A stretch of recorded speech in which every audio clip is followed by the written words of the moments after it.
Hey guys, Jack here, and today I'm bringing you my hands-on first impressions of Sunset Overdrive, and this is a game which I initially played back at E3 and now for the second time at Gamescom, where I was allowed to direct capture the footage you're seeing here in a 30-minute play session. So what's this all about then? What's the deal? Well, as you can see, it's a third-person shooter that looks absolutely mental, and it's developed by Insomniac Games. They're the guys that made Spyro the Dragon, Ratchet and Clank, Resistance and Fuse. Now this game's an Xbox One exclusive, and the basic premise of the story is that there's an evil and controlling company called Fizco, and they've released a brand new energy drink. Unfortunately, when humans drink too much of it, they turn into massive orange mutants. Lovely. You got to go in there, clean up the mess and get to the bottom of it. So what's the gameplay like then? Well, I got to play the Carnival amusement park level, which was very free roam and throws objectives at you like destroy 2 roller coaster carts, destroy 3 firework caches, and you can go about this however you like. And as you can see, this isn't your typical run and gun third person cover shooter. This game is all about momentum, grinding and swinging from rails. You're going to be doing a lot of wall running, bouncing, super moves. It's like the Tony Hawk skating games on acid mixed with Dead Rising. This game wants you to be in constant motion, and in fact that's the best solution for completing each level. If you try and play this conventionally, running around on the ground, more often than not you're just going to die very fast. The enemies swarm you and deal big damage with those melee hits. And I'm sure if you've seen previews or impressions on this game before, you've heard that Tony Hawk comparison, and I think people get it from the interaction with the environment.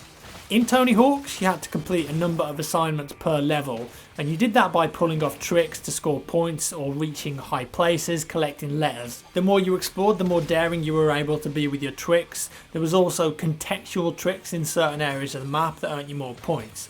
And this is very similar to Sunset Overdrive, but instead of a skateboard, you have guns, a ridiculous arsenal of bizarre weapons at your disposal. And you also have mutants that fire back at you.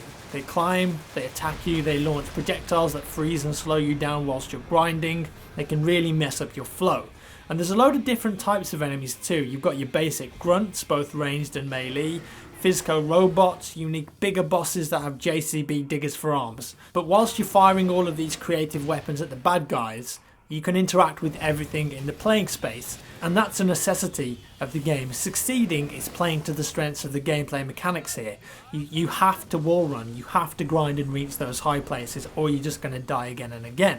It's a lot of fun, very fast paced, and you can pull off some really stylish moves that look great. In terms of gunplay, a lot of the aiming is automatic snapping, which is very similar to what we've seen in a game like Grand Theft Auto 5, especially when you're going super fast and dealing with multiple targets.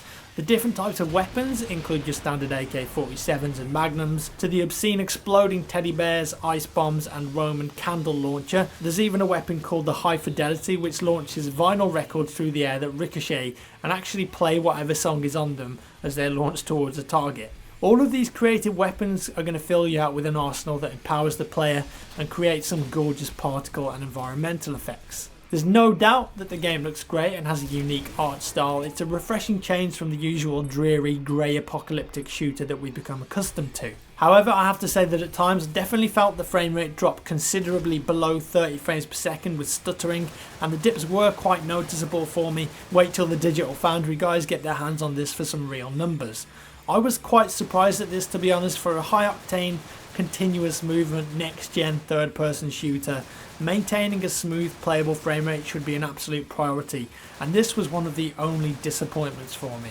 So what about multiplayer? Well, there is an 8-player co-op mode that's very similar to Gears of War's Horde mode, fighting off waves of mutants, setting traps, defending your vats of overdrive against progressively harder baddies. That's pretty fun for a while, but sadly, as far as I can see, unless they've just not announced it or talked about it yet, no competitive multiplayer, which would be a massive shame.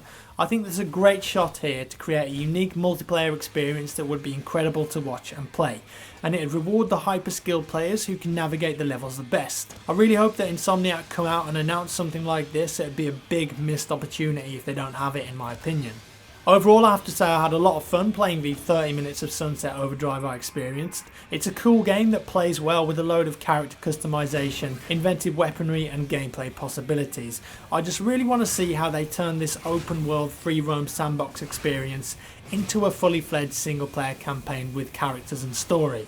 I feel like with how good and fluid the continuous movement, wall running, grinding mechanics are, you can begin to dream up some pretty epic level design in your heads. I want to see some more of that. All we've got so far is the carnival level and a couple of other gameplay videos where the main character is fighting in blocks of streets and grinding a rail shooting at an air balloon. The main theme here is very much fun trumps realism, and I hope that Insomniac can pull this one off and keep throwing varied, ridiculous and interesting environments at us as we progress through the game. Also, pretty please, competitive multiplayer. So what do you guys think? Are you hyped for this game? Uninterested? Let me know your thoughts in the comments below. Thanks ever so much for watching, guys. Just a friendly reminder that I'm streaming way more often now on my Twitch TV channel if you want to come and check that out. Also, go to g2a.com/r/jackfrags for cheap games. Leave me a rating if you enjoyed the video, and I'll see you in the next one.